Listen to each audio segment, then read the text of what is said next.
बहुत समय पहले हस्तिनापुर नाम का एक विशाल राज्य था। वहां राजा थे शंतानु। वे बहुत न्यायप्रिय और शक्तिशाली राजा थे।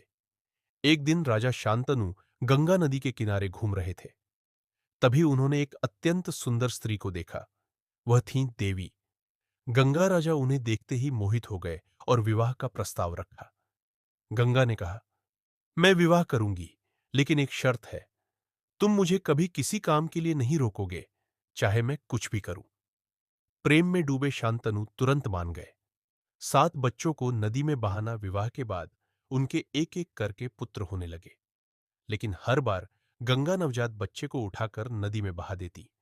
राजा शांतनु दुखी होते, पर शर्त के कारण कुछ नहीं बोलते। ऐसे ही उन्होंने 7 बच्चों को नदी में बहा दिया। जब 8वां पुत्र हुआ और गंगा उसे भी नदी में बहाने लगी, तब शांतनु खुद को रोक नहीं पाए।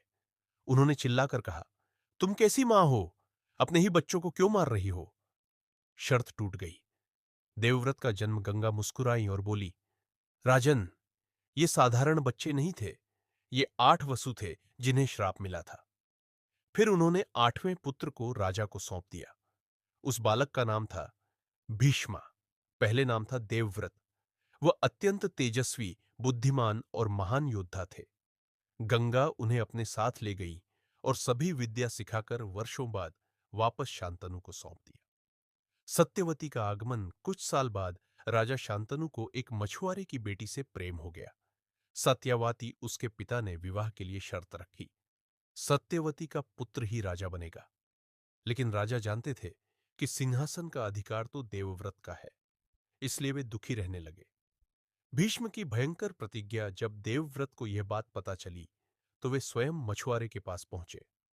उन्होंने कहा, मैं हस्तिनापुर का राजा कभी नहीं बनूंगा। लेकिन मछुआरे ने कहा, अगर तुम्हारे बच्चे हुए तो वे सिंहासन मांगेंगे। तब देवव्रत ने ऐसी प्रतिज्ञा ली जिसे सुनकर धरती कांप उठी। उन्होंने कहा, मैं जीवन भर विवाह नहीं करूंगा। मैं हमेशा ब्रह्मचारी रहूंगा। देवताओं ने आकाश से फूल बरसाए। तभी से देवव्रत कहलाए भीष्म, क्योंकि उन्होंने भीषण प्रतिज्ञा ली थी। शांतनु का वरदान राजा शांतनु अपने पुत्र से बहुत प्रसन्न हुए। उन्होंने भीष्म को वरदान दिया, तुम अपनी इच्छा से मृत्यु चुन सकोगे।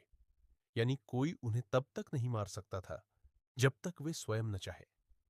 सत्यवती से हस्तिनापुर को नए राजकुमार मिले। लेकिन आगे चलकर यही वंश बना, पांडवों का और कौरवों का, और यहीं से शुरू हुई महाभारत की असली कहानी।